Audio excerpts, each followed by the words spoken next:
Hello guys, good morning. For today's video, fishing naman tayo ulit. Balik tayo dito sa favorite spot ko, sa fishing port, Punta Bato.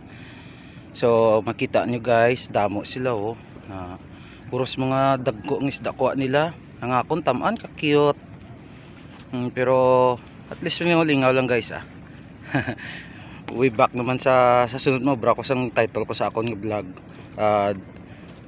J Brothers Fishing. So J Brothers dapat tani damo na kaso kay ako lang isa. So mga magulang ko ay kabalo ko din silang spot. So ako lang gid isa solo.